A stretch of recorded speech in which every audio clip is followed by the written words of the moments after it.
السلام علیکم.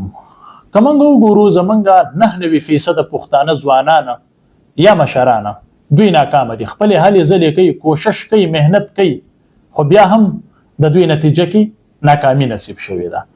د دې وجه څه ده؟ 1% خلک پکې کامیاب دي. وجوهات څه دي د دې نه شاته؟ نو زما د تجربې مطابق په دنیا کې د ټولو نه زیات کم کینه، حسد او بغض چې دی دا په پښتون کې دی. د وجه نه الله تعالی دوی له مخه نه ورکوي، دوی ذلیل دي، رسوا دي، پارځي کې دوی په شرمونو شرمېدلي. نو لږ غونډه کې سوچ وکړئ، فکر وکړئ چې یو سړی کامیابیږي یا یو سړی سره ته کینې پاسې، ته دغه سره بغض او کینه ولې کې؟ ستا دغه سره څومره ده؟ ته خپله خورې څکې او هغه خپله خوري څکي، هغه خپل مهنت کوي، ته خپل مهنت کوي. خو که یو سړی کامیاب شي نو ته په دې باندې شکر وباسه چې ستا یو یار دوست دی، ستا یو رشته دار دی، ستا د کلي یو سړی دی، هغه الله تعالی کامیابي ورکړله.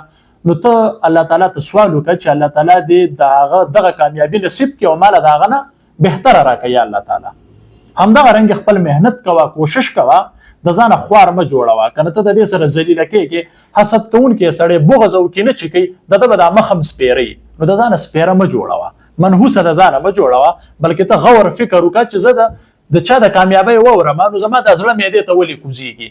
دا د ناکامۍ یوه لویه نښه ده، د ناکام انسان یوه لویه نښه ده. دغه زړه دې لږ غونډه کې کنټرول کړه او شکر وباسه چې ته په الله تعالی چې ته اوس په کم حال باندې په دې شکر وباسه او د مخکې تلو کوشش کوه. الله تعالی ته سوال کوه چې یا الله تعالی زما په ژوند کې بدلون راولې، د دې انسان له ماله ښه راکې او د ده همدغه نصیب کې تا چې ولې څه ورکړي دي. نو همیشه دپاره په خپل ځان باندې کار وکړئ، خپل ځان له وخت ورکړئ، الله تعالی به ستاسو ژوند بدلوي. او که په تا کې دا مرض وي، بغض، کینه، حسد، چې یو سړی ته پیژنې هم نه، ستا به ورسره ملاقات هم نه وي شوی، ته به د هغه د کامیابۍ نه ډېر زیات سوځې، تا ته به تکلیف وي او هغه غریب ته معلومات هم نه وي د دې خبرې نه.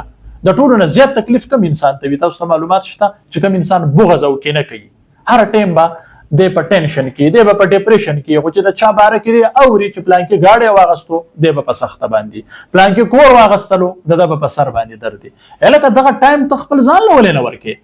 ته چې د هغه نه جلس کېږې او د هغه په دې څیزونو باندې غور او فکر کې چې دی څنګه ښه شو، د دې شاته به څه وجه وي، نو د خپله وجه معلومه کړه. ته د هغه نه ولې سوځې؟ ته یو ناکامه سړی، ناکامه انسان د بل سره بغض او کینه کوي. که چېرې ته وې چې یاره زه دې په ژوند کې مخکې وړاندې لاړ شم او د دې ناکامۍ نه دې الله تعالی ما خلاص کړي، همیشه دپاره بغض او کینه مه کوه.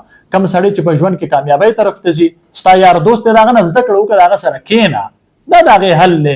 د هغه نه چې تا زده کړه وکړه، الله تعالی به په دغه محفل کې تا په مخ کې وړاندې بوځي.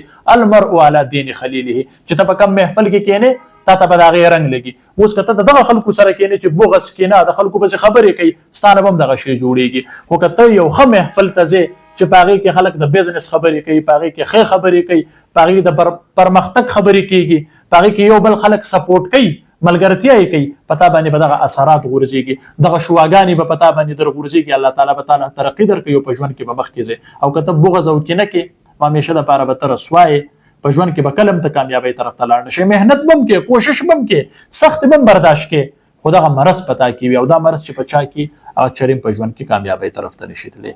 یو جهان مننه.